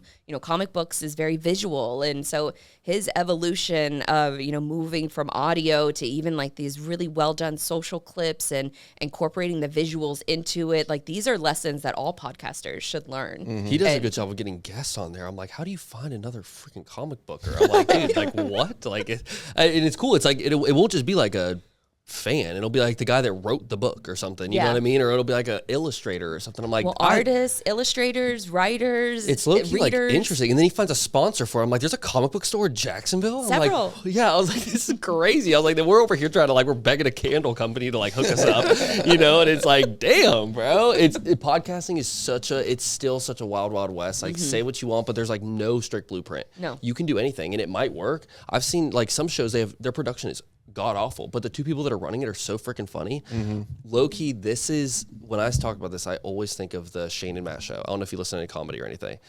Shane Gillis and okay. Matt McCluster or something like that. They record it with two karaoke microphones on their couch, and these are two of the biggest comedians ever. And their show is so funny, and the audio is low key crisp, but they're just on a couch. The camera quality, it's like a bird's eye view of a super uncolor graded blurry camera. It's the weirdest thing ever, but I love listening It's to them. motivating too when you Yeah. see people that are making great content and getting big numbers, and you could do that too. Oh, yeah. And you just have to put in the work. I mean, there's definitely a built-in audience for those types. Yeah, it helps if definitely- you're already famous. Right. Yeah. And so there's definitely especially with all the JPU stuff that we've done and the events, the podcast conferences we've been to, there's two different groups. There's the independent podcasters, and then there's the big media, iHeartRadios of the world, where it's technically a radio show, but they Yeah. put it up on a podcast and Yeah. call it a podcast, where we're kind of going through an evolution of a podcast is synonymous with video now too. Oh yeah. When audio should be the main focus. And so you can make an argument that, a lot of people that are doing glorified YouTube shows call themselves a podcast. And so Yeah. how Is does that that what we are? vernacular change? Well, no. Are we a glorified YouTube show? No, we're not at all. That's more. I think what you're talking about is more vloggers and stuff, right? Yes. Not us. We're sitting, bro. This is a podcast. You guys have you have a mixed sport that. This is a you're a podcast. This is a podcast. I promise. We sit in a chair for the whole 2-hour episode, bro. No, it's just funny. It's there's so many different ways to go about making a podcast. Some people focus super highly. For us, I think we kind of did a little OP on the friggin' branding. That was all we cared about for 75 episodes, and probably we could have cared about some other stuff. But some other people I'm like, dude, just throw up some wallpaper or something, man. This is the ugliest studio I've ever seen, but you are a really good podcaster. There's so many people, especially people that I've met at JPU. I'm like, you got it, bro. You got that one thing that most people don't have. I had to learn to be a host. I can talk, but I don't know how to be a podcast host. You were born a podcast host. And I'm like, dude, just consistent, bro. Promote it. The promote fear it. of perfection kills so many podcasters. I mean, there's that stat that 90% of podcasters never make it past 10 episodes. And Wow. so when you think and you see these numbers that other big celebrity type shows are making, like they are the few that are actually making it and doing it for a long time. Most podcasts are dormant, so 90% of them, it will never make another episode. What do you think is the biggest reason podcasts fail? So there's a few different, I guess, levers to pull on there, because it's the fear of perfection. So you think it's got to be perfect before you ever hit publish. There is also the fear of equipment. You think you have to have all of this to get started. Yeah. And you don't. I mean, you guys just said you started with $20 microphones from Amazon. That's what I tell people to get started with, is your cell phone and a little cheap microphone, and work on your show plan. Study it like an athlete studies film. Find your favorite podcasters, see how they structure their show. What kind of guests are they getting on?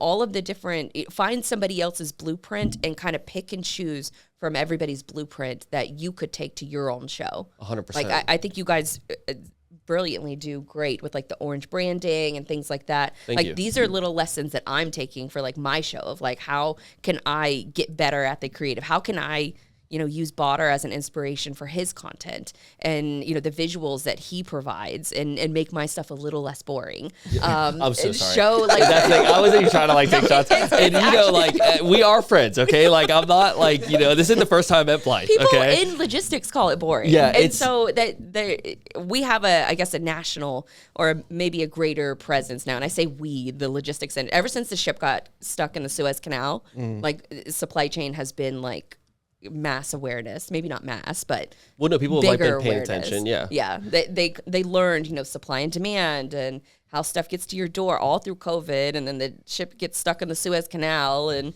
I think one thing that is kind of daunting about podcasting is like there is the fear. Well, I would say consistency is like the biggest thing that people struggle with. Is like they'll drop 10 episodes because they're like on a good run or something, but once you take that month break, you get a little complacent and it turns into 2 months, and then before we all seen it happen. But another thing is like I've seen a ton of podcasters where they just repeat the same thing over and over and over again. It's like you can switch the guests and you can switch this and that, but like this, once you've seen it 3 times, like you're good. You know what I mean? Like it's the same setup with everything. We've tried. I think that's one thing that's definitely helped us a lot that I would give as a piece of advice to any podcaster is like just keep doing just keep branching out, doing different things. Like we'll switch the studio space every like 20, 30 episodes or something like that. This is probably the longest we've been in the studio space. It's been like 45 episodes or something. But like we'll do the Halloween episodes and we'll like all dress up. You know what I mean? Or me and Joey would like a stupid challenge. You know what I mean? Like a hot wings challenge or something like that, where you're just kind of like doing just like the sound checks help with that. Have an artist come in here and like perform something where it's just kind of like just be different. You know, you have to be interested in your own content, and you can tell if somebody. When I worked at Void, I could tell when somebody was really passionate about a topic because it would show in their writing. And you can tell that with videos, you can tell it with audio. Your passion has to be there. If you're just kind of going through the motions or you're not confident, like you have to also sound confident on a microphone, and that takes reps, and you're going to hate your voice when you first hear it. I don't even watch our podcast. He doesn't. He's never watched an episode. I sat there through the whole conversation. Why would I watch it again? I know what we talked about. Like, not only has he never watched an episode of our podcast, he doesn't watch any podcast. So he, like what you're saying, like I totally get it. Like take stuff from other shows and study how you talk and like whatever. Like I'm editing it and then I'm rewatching every single episode. I will wing it to the day I He will die. wing it. He doesn't even know. Like sometimes I'll cut stuff out. I'm like, Joey would probably be pissed off about this, but he won't ever see won't it, even so know. it's fine. Yeah. You could edit me out the whole time. I would have never known. Well, funny thing is, like a lot of NFL players, they don't watch football at all. Yeah. Not at all. Oh, true. Yeah. I've It- heard I mean, because if they're you live doing it, yeah. Then So there's something to be said about just wanting to not hear your own voice. Because I remember when I first started in radio, I would hear the radio and I would hear my other co-host talking. But as soon as I heard my own voice, volume down. Yeah. And then I would turn it up when I think I was done talking and the other hosts take over again. like I don't do this to watch us. I do it because I get to talk to somebody and have a new conversation with somebody that I wouldn't have typically talked to. Right. Why would I do it again? No, 100%. Like, Why would I do it again? It's so fucked up. Yeah. Why would I get it? You were great, but one time's enough. Yeah. No, that's funny. But no, I feel like there's so many things about our show in particular that we could definitely work on. But if you were to give us some kind of critique, coming from someone that has seen a million podcasts through JPU and has your own podcast, like what could we do better? That's a good question because I don't know that I would change anything. I think you guys have a great dynamic. My only maybe advice would be to strengthen your friendship because co-hosts typically don't last forever. Oh. So we're good, bro. We are locked in. I was like upset. So he's like, yeah, I gotta tell you something. It's over. Well, most shows will not have a co-host for forever. No, we already got our hatred out in the beginning. Yeah. We hated each other. When we first met, we hated each other for a good 6 months. Actually, maybe so a maybe year. you already got it out of your system. Yeah, we good. were enemies for a hot minute. And then once we finally like, oh, he's kind of cute. it was like, hey, he's not bad. I don't know, like cute, but yeah, you're a cool guy. We'll probably like defined roles too. That would probably help. Like That's coming. So in 4 episodes, Joey's getting a new job. Yay! Yeah, we're gonna instead of me like, because I find myself getting burnt out, and it's one of those things where like we were talking about before. I have issues with like letting go of control. I want everything to be in my vision and done my way. And so I'm going to finally like delegate and let the boys have their creative freedom. And whatever Joey wants to do with our Patreon, just go ahead and do it. And It'll be better than what we're doing now. Yeah, literally nothing. And then Hayden's going to be running everything for sound check sessions. So I'm just going to teach him how to edit and just be like, here's the keys, go. and he's like part-time logistics expert too. Yeah, Hayden's like, I'm not going to lie. Hayden has been a lot actually, of brains behind this podcast. Yeah, and if you knew, we're not actually really allowed to talk about Hayden's job on this podcast. But afterwards, when you learn about what his real job is, you're going to be like, damn. Trust me. You thought Little IKEA, BTS. girl. You thought IKEA was cool. Shit, she don't even know what she got coming. But no, you got anything else, Joey? Heck no. My brain hurts. I've learned enough. I do want to watch. Like I am curious more about the crime side of logistics. You should watch our show. It's more interesting than what you think. We're working on some things. Oh, okay, never mind. So no one watches the show right now. We'll watch it if you're in logistics, but we're working on some like I need to take it in a more creative way, more B-roll and try to make a little bit more of a creative effort because there is so much cool stuff going on. But I think I've just been, admittedly, especially last year, I was kind of just in a content rut. Where you just feel like you're just going with the motions, and I really had kind of like a come to Jesus moment. We've all been there, yeah, where you're just... And it's like something has to give, like something has to change, especially with AI, like all of those things that are going on where it's like I have to up my game because some of these like talking head style interviews are going to be easily replaceable. Yeah. So I'm constantly thinking of like how can I tweak and get better. And so that's the next phase of like adding B-roll and, doing more short form content, but not, 60-second content. I want to do more like 3 to 5 minute long video where it's, we're talking about, the latest cargo crime issue that happened. That would be cool. Yeah, that maybe not a would podcast be episode. Maybe it's a solo, short clip or something. Right. Yeah. Do like using a Instagram podcast. reels but like have it set up towards visually appealing. Yes. But you're telling a cool story of crime. Like robotics. You can't really talk about like drone delivery if you don't show some cool drones delivering Exactly. stuff. No, that's So, very true. And you could even get to a point, there's going to be so much innovation with it where you could even start like doing your own little experiments where you're like getting drones and stuff to deliver to you and like, just kind of like do whatever. I don't know. But I think that the one thing that is very impressive is just like the fact that it does feel like you are, I think Botter was the one that said this to me first about your show and about his show as well. Y'all are like big fish in a little pond. Like you wouldn't think that, like you would not think that logistics is like, has even like a huge community around her or whatever, but it does. You're making like you kind of like make a community for people like myself that don't really know anything about it. I became interested in logistics after you started like watching your clips and stuff. So it's working. You don't think it's boring anymore? No, I still think it's boring, but don't be crazy. The talking head interview style is a little boring in my opinion, unless you work in the field. Yeah. And so that's my goal with everything is logistics is that I take it to the next level where I can, be interesting to the folks who never thought that they would be interested in this industry. True. And so because the company I came from was an asset-based trucking company, I didn't know anything about, freight that moves over trains or big cargo ships or warehousing or drones, I didn't know any of this. Okay. It was very much in a silo. And that's technically how logistics really exists now is everybody works in their own silo, but technology is forcing people to be more collaborative and work together more. If you're a logistics company and you have a freight that has to go through the Red Sea right now, are you low-key sweating? Yeah, you're definitely diverting because even some insurance companies won't cover the ship going through the craziest stuff. Like you'll see that on the news all the time. It's What's like happening in the Red Sea? ships will just get like abducted, Pirates? bro. Yeah, like pirates are like people that come and like I mean, I don't think it's always pirates. I think it's like terrorist groups. And like Which terrorist groups. technically Like, are pirates if you're on the water. okay, Yeah. whatever. Yeah, they all dress up. They're like, "Aye," they come out. It's so funny, but yeah, like I see that all the time on the news, and that's just like one thing I think about. Is like, damn, whatever I'm ordering off, my Q-tips might be in there. It's something like 40% of all freight, all global products go through this that shipping lane. No that's there. way. Yeah. It's the Red Sea, right? Isn't it? Is it Well, the Mediterranean Sea or something like that? It's the Red Sea, and then there's also the Suez Canal that that's is right. up by Egypt, and so you have to go through all of those areas to get through and get to the Mediterranean. Just go around it. Yeah. You just go all the way around Africa, Yeah, go well. Africa's not that big. It's just- which adds like 12 days to That's a crazy. cargo ship's journey if you have to go Wow. around. But it's cheaper than getting your ship blown up. Yeah. yeah, true, 100%. Get your stuff. Yeah, true. you'll get it. 12 days later. Okay, I feel bad about bitches about like my package being delivered 3 hours late than what it said on the time. They're over there fighting peg I legs know. and parrots. Like, They're getting shot at. I'm like, any minute now. Whenever y'all are ready. I know you got nothing going on. But no, you got anything else, brother? nope. Blythe, thank you so much for coming on. Thank It you for is having truly an honor having you. Let's go ahead and plug the people in. Where can they listen to your podcast? Where can they give you their money? The whole nine. Everythingislogistics.com is where you can find the show if any of this is interesting to y'all.